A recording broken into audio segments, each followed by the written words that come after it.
Whether or not any of them will ever crash the movie lots in Hollywood, 1,000 Cameron people were in See Yourself in the Movies.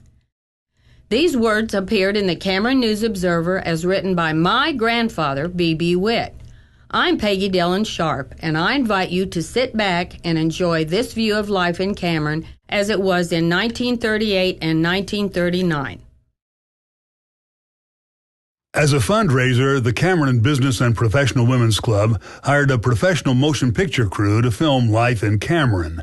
This picturization was intended as a cross-section of local life in 1939.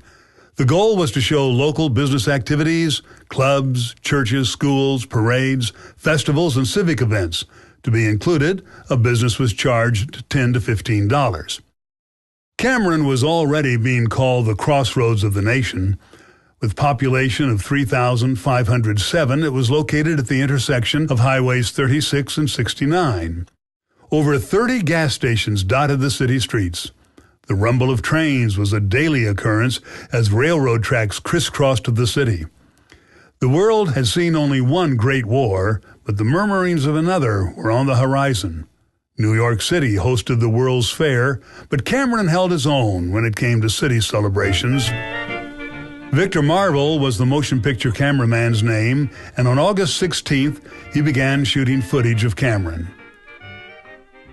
Views from what was then the very edge of Cameron reveal how different the area was in 1939. This shot was taken from then 36 Highway, looking east at the Rock Island Railroad overpass. Another corner of Cameron's borders shows the intersection of 36 and 69 highways. Some of the buildings seen in the background are still in place. Sadly, the historic old Cameron arrow sign that adorned the intersection for decades has been lost to time. The center-of-the-road three-color traffic light at 3rd and Walnut Street, a familiar sight in 1939, has recently been resurrected at the entrance of the Cameron Depot Museum, just 1 block south of its original location. The first citizens to be caught on camera can be seen sitting on 3rd Street. Among them are Emmett Reed, Hayes Burnett, and Art Morgan. City Clerk Howard Gregory wears a straw hat.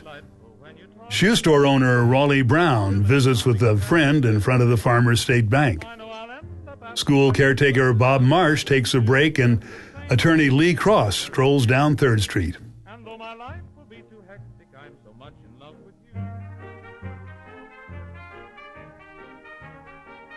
Mowing the city park must have been quite a chore for city worker Charlie Flanders. Enjoying the shade in the park are Lindsay Evans, Trent Evans, Ben Smith, Ernest Boyer, George Sweat, and the Philly brothers. George Perrick is the man washing the windows. These rare clips of downtown Cameron in the 30s show traffic flowing in both directions down 3rd Street, and local businesses like the Ocean to Ocean Cafe were the hub of activities. At the Ocean to Ocean, a chicken pie dinner would set you back 25 cents.